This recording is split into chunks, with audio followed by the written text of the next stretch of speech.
Hello everyone, welcome back to Connect UPSC. Today's topic of discussion is semiconductor industry in India. Is this a sector with an unfinished agenda? तो ये हम देख लेते हैं। सबसे पहले हम सेमीकंडक्टर्स के बारे में पढ़ते हैं कि व्हाट आर सेमीकंडक्टर्स। हमें पता है एक तो होते हैं इंसुलेटर, जैसे कि हो गया प्लास्टिक या glass, these are bad conductors of electricity. और एक होते हैं कंडक्टर्स जैसे कि silver which are good conductors of electricity. Semiconductors इन दोनों के इंटरमीडिएट, इन दोनों के बीच का एक प्रोडक्ट होता है। जनरली ये सिलिकॉन जैसा एक प्रोडक्ट होता है which conducts electricity more than an insulator but less than a pure conductor। ठीक है, अब ये इंपॉर्टेंट क्यों है सेमीकंडक्टर? बिकॉज ये बहुत सारी मैन्युफैक्चरिंग प्रोडक्ट्स में यूज होता है, जैसे कि electronic devices, diodes, transistors and integrated circuit. ये इतना इंपॉर्टेंट है कि इंडिया ने एक इंडिया सेमीकंडक्टर मिशन लॉन्च किया under ministry of electronic and information technology, जिसे हम मीटी भी कहते हैं। It was launched in 2021 with an outlay of 76,000 crore rupees।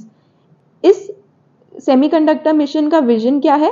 To build a vibrant semiconductor and display ecosystem so that India becomes a global hub for electronic manufacturing and design. अब ये जो chips हैं या जो ये semiconductors हैं जिनसे ये चिप्स बनती हैं, जो इलेक्ट्रॉनिक डिवाइसेस में यूज होती हैं, ये रॉ मटेरियल अगर इंडिया में बनेगा और ये रॉ मटेरियल इलेक्ट्रॉनिक इंडस्ट्री में यूज होगा तो अपने आप ही इंडिया एक इलेक्ट्रॉनिक मैन्युफैक्चरिंग हब बन जाएगा। तो यही इस इंडिया सेमीकंडक्टर मिशन का विजन है। ये इसलिए भी इंपॉर्टेंट हो जाता है क्योंकि आने वाली जितनी भी टेक्नोलॉजीज हैं, जैसे कि आर्टिफिशियल इंटेलिजेंस हो गया, 5G कम्युनिकेशन हो गया, या और भी इलेक्ट्रिक व्हीकल्स हैं, सब में ये सेमीकंडक्टर्स यूज होंगे। अब ये सेमीकॉन इंडिया कॉन्फ्रेंस क्या है? ये इंडिया सेमीकंडक्टर मिशन का ही पार्ट है, जो कि 2023 में जुलाई में गांधीनगर गुजरात में होने वाली है। तो क्या ये फर्स्ट कॉन्फ्रेंस है? नहीं, ये 2022 में भी पहले हुई थी। 2022 में इसकी क्या लोकेशन थी, कहाँ पे हुई थी, ये आप मुझे कमेंट सेक्शन में प्लीज बताइए। अब ये जो सेमीकंडक्टर इंडिया मिशन है, ये क्या फिजिकल सपोर्ट प्रोवाइड करता है ताकि यहाँ पे फैब्रिकेशन प्लांट्स बन सके जहाँ पे ये सेमीकंडक्टर्स प्रोड्यूस हों। इनको क्या बोलते हैं? सेमीकंडक्टर फैब्स या फैब्रिकेशन प्लांट्स। ठीक है, अब इतना सब तो ये प्रोवाइड कर रहा है ये वाला मिशन, तो फिर इशू क्यों आ रहा है? क्यों इसे अनफिनिश्ड एजेंडा बोला जा रहा है, वो भी हम देख लेते हैं। इसे अनफिनिश्ड एजेंडा इसलिए बोला जा रहा है कि ये जो फैब इकोसिस्टम है, फैब्रिकेशन प्लांट जहाँ पे ये मैन्युफैक्चर होंगी ये वाली चिप्स, वो काफी सारे चैलेंजेस फेस कर रही है। पहला चैलेंज क्या है? High cost and complexity. जितनी छोटी ये चिप दिखती है उतनी ही कॉम्प्लेक्स और उतनी ही हाई कॉस्ट है ये। इसे बनाने में बहुत ज्यादा कॉम्प्लेक्स प्रोसीजर होता है। आप देख रहे हो एक छोटी सी चिप पे ही हर चीज डिपेंडेंट होती है। ठीक है, तो it is high cost and it is a very complex process. International competition है, जैसे कि चाइना, यूएसए से। ठीक है, यहाँ पे चिप वॉरफेयर चल रही है बिटवीन कंट्रीज। यूएसए तो कोई अपना लॉ ही लेके आ गया, चिप्स एंड साइंस एक्ट 2022 करके।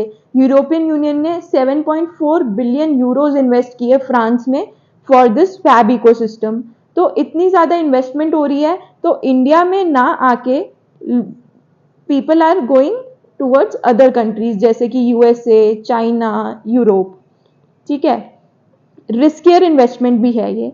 फॉर एग्जाम्पल, आपने किसी एक प्रोडक्ट के लिए चिप बनाई, आपको उसकी कॉस्ट रिकवर करनी है, प्रॉफिट लेना है, बट क्या होता है कई बार टेक्नोलॉजी ऑब्सोलीट हो जाती है जिसके लिए आपने वो चिप बनाई। तो billion of dollars are invested that needs to be recovered before the technology becomes obsolete. तो ये रिस्कियर इन्वेस्टमेंट है। अब इस इकोसिस्टम को प्रॉपरली इस्टेब्लिश करने में भी चैलेंज आ रहे हैं। प्रॉपर एक न्यू ग्रीन फील्ड मतलब न्यू प्रोजेक्ट इस्टेब्लिश करना, न्यू प्लांट इस्टेब्लिश करना, उसमें काफ़ी चैलेंजेस आ रहे हैं। Other issues involve the environmental issues, because ये जब चिप्स बनती हैं ना, इसमें बहुत सारे केमिकल्स, गैसेस, बहुत सारी चीज़ें ऐसी होती हैं जो कि इन्वायरमेंट को हार्म करती हैं। तो व्हाट इज नेक्स्ट? अब आगे क्या करें? आगे ये होना चाहिए कि ये जो हमारा इंडियन सेमीकंडक्टर मिशन चल रहा है वो इन सब इश्यूज को भी एड्रेस करे, तभी ये एक अनफिनिश्ड एजेंडा नहीं रहेगा। जो हमारा टारगेट है इंडिया को एक इलेक्ट्रॉनिक हब बनाने का, वो हमारा फुलफिल हो पाएगा if these issues are addressed properly by this mission. So if you have any doubt, you can join the Connect UPSC Telegram channel, जिसका लिंक डिस्क्रिप्शन बॉक्स में नीचे है। आप मुझे कमेंट में ज़रूर बताना कि 2022 का सेमिकॉन इंडिया कॉन्फ्रेंस कहाँ हुआ था। Thank you so much.